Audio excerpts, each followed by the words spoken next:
Attention! An earthquake of impressive magnitude 8.8 on the Richter scale shook the coast of Russia this Wednesday morning local time, triggering, lo and behold, a tsunami that crossed the Pacific and also hit parts of Japan.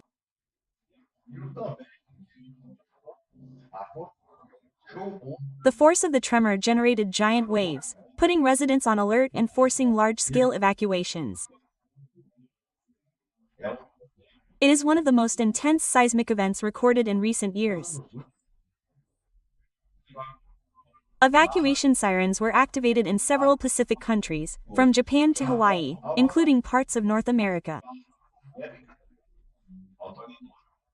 Authorities mobilized emergency operations in response to the risk of destructive waves. And then comes the burning question: could a tsunami occur in Brazil? Could the Brazilian coast be affected by something like this? Want to know the answer? Then come with me.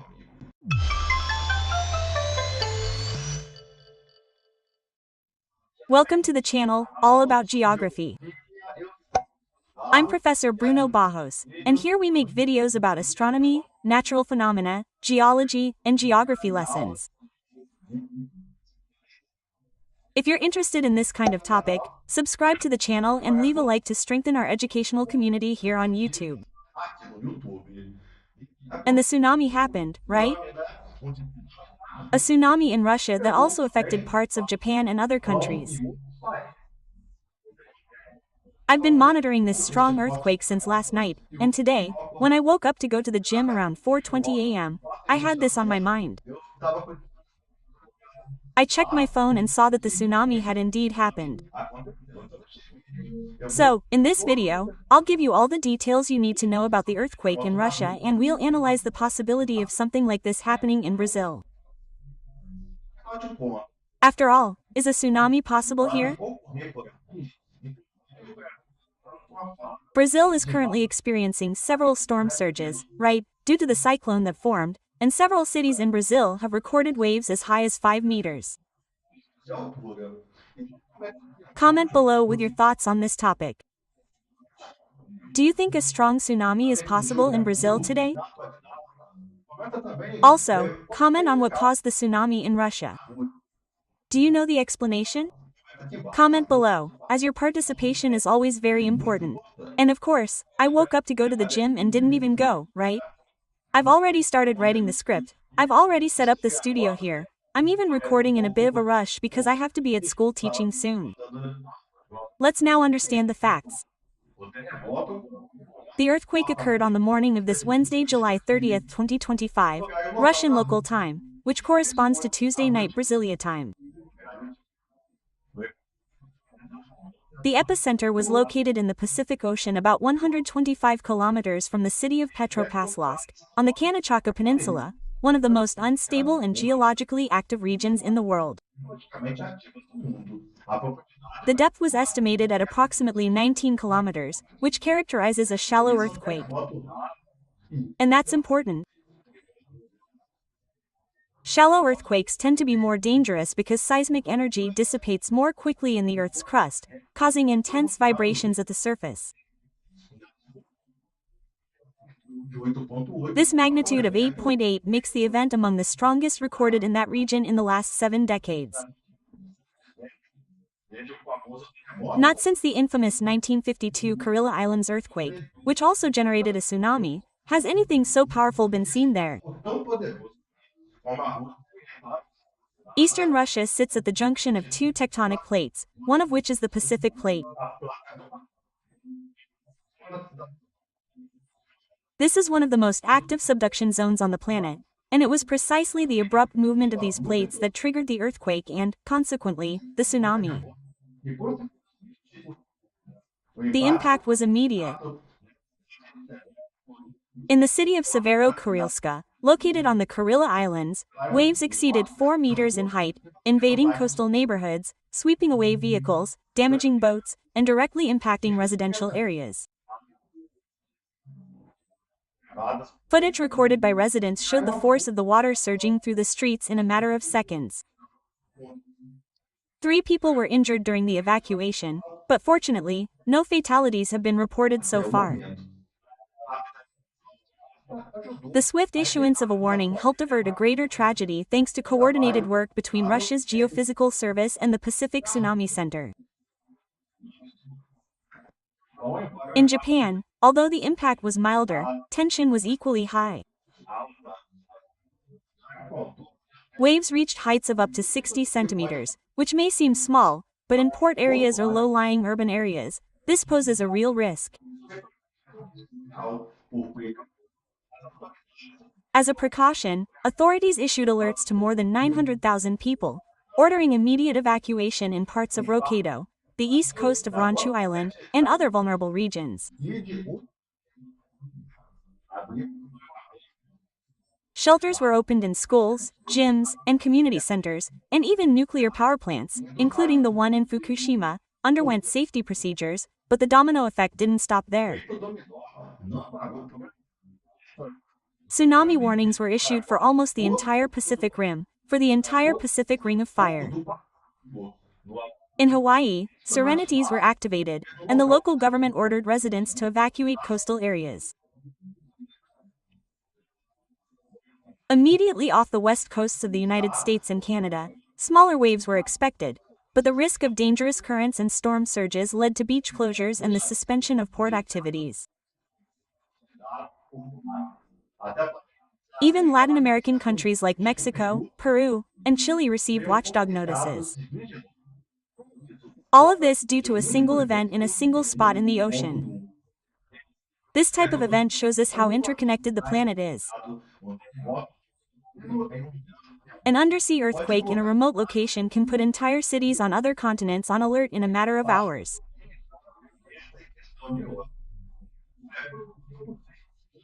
And this is only possible because it is managed by global seismic and climate monitoring networks that share data in real time, allowing evacuations to be carried out in time. The most impressive thing is that the Earth is in constant motion, and the processes that led to this earthquake are not new. What has changed, fortunately, is our ability to predict, alert, and react. This is what we will continue to discuss in the following parts of this video. What exactly caused this earthquake, how a tsunami forms, and ultimately, is Brazil immune to this type of threat?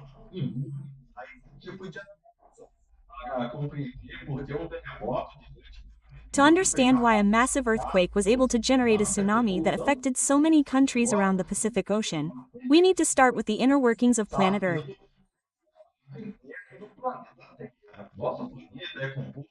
Our planet is composed of layers, and the outermost layer, called the lithosphere, is divided into gigantic blocks called tectonic plates. These plates are in constant motion, slowly sliding past one another, a more malleable layer called the tectonic plate. Some move apart, others come closer, and at certain points they collide or slide beneath one another. This is exactly what happens in regions like the east coast of Russia and northern Japan. The earthquake recorded on July 30, 2025, occurred at the boundary between two of these tectonic plates, one of which is the Pacific Plate.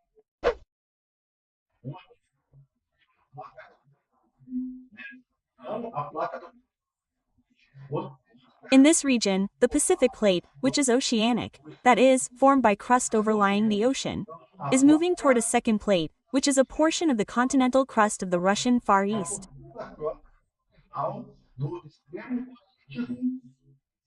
This movement is not smooth. In fact, it is full of tension and resistance. What happens there is a process called subduction, when a denser plate sinks beneath another. This dive is slow, imperceptible in everyday life, but extremely powerful.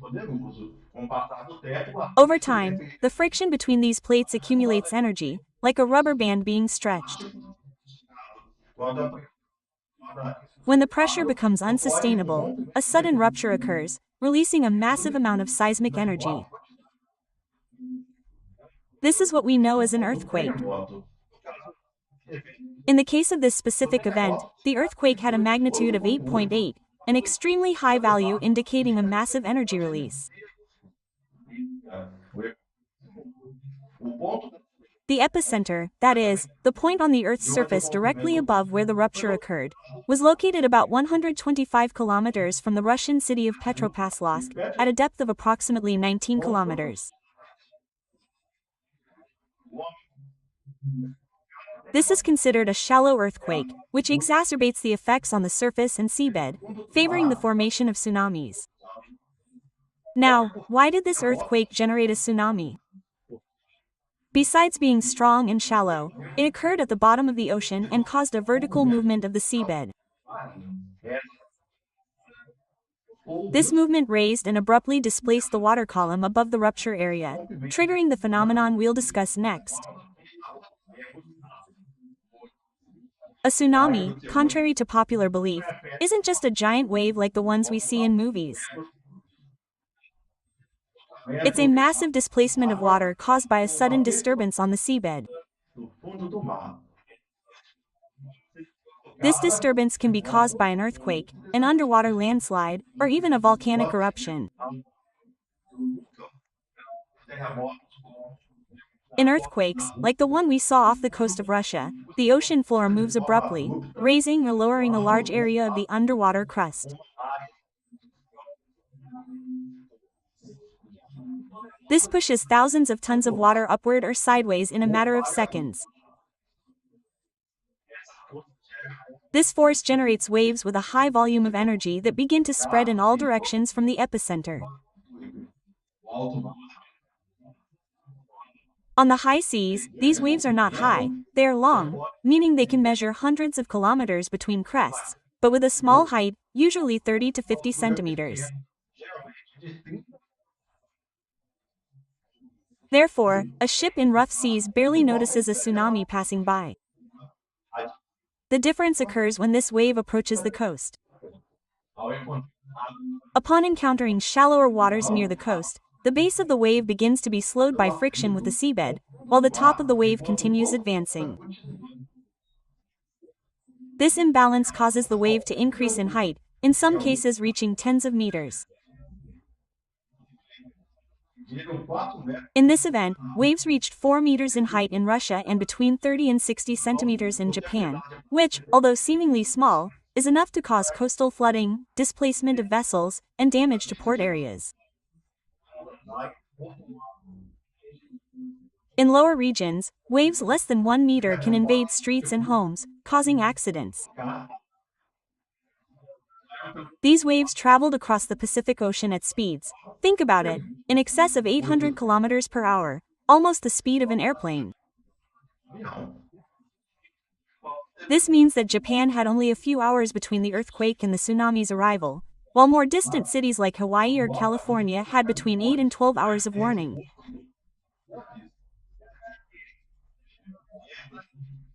This is where tsunami warning systems operated by specialized centers like the Japan Climate Center and the US-based Pacific Tsunami Warning Center come in. These institutions use networks. These networks use sensors that immediately alert when something abnormal happens. And this is what saved thousands of lives this time in this terrifying geological event, as it has in previous events. We can remember, for example, the 2011 tsunami in Japan, which caused more than 18,000 deaths and destroyed the Fukushima region, and the 2004 tsunami in Southeast Asia, which hit 14 countries and, unfortunately, killed more than 230,000 people. After these tragedies, monitoring systems were improved, and in this most recent case, they have proven to be effective. And now let's talk about the relationship between this tsunami and Brazil. After everything we've analyzed about the earthquake and tsunami in the Pacific, an inevitable question arises. Could something like this happen in Brazil? After all, we live in a country with over 7,000 kilometers of coastline facing the Atlantic Ocean. But do we have any chance of facing a tsunami here? The answer, according to experts, is that the risk of tsunamis in Brazil is extremely low, but not zero. Our coastline is located in a region considered geologically stable, unlike the Pacific coast, which is home to several subduction zones, where a tectonic plate submerges beneath it, generating frequent and powerful earthquakes.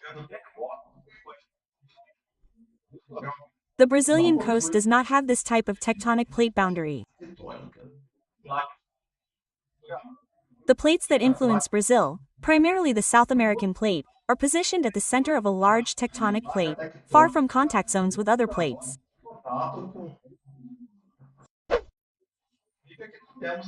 This means we don't have underwater earthquakes with enough energy to trigger tsunamis, like those recorded in Japan, Chile, or Indonesia. However, this doesn't mean we're completely immune.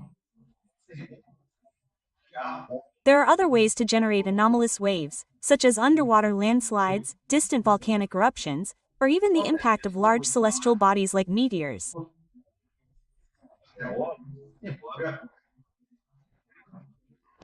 Although this is extremely rare, in very specific cases, a sudden shift of sediment on the seabed could generate a localized wave, capable of hitting a stretch of coastline with some force, but nothing comparable to the Pacific tsunamis.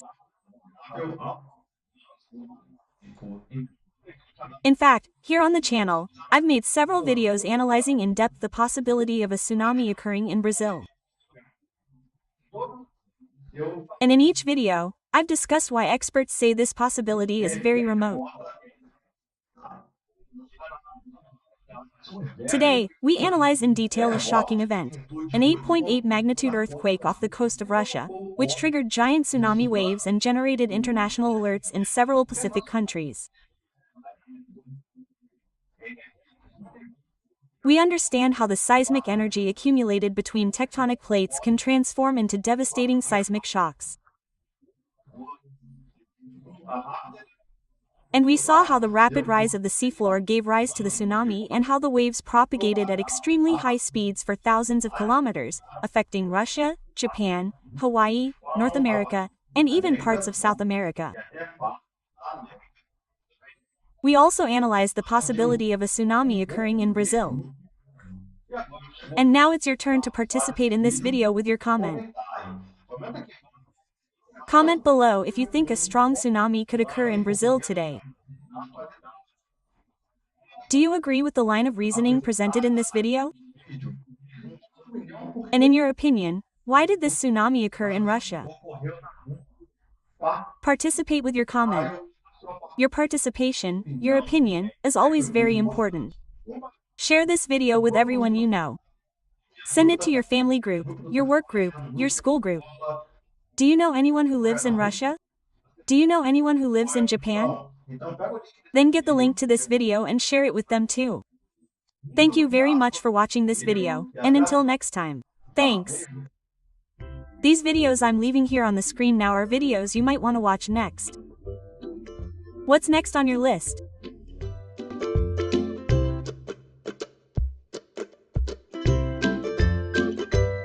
Key.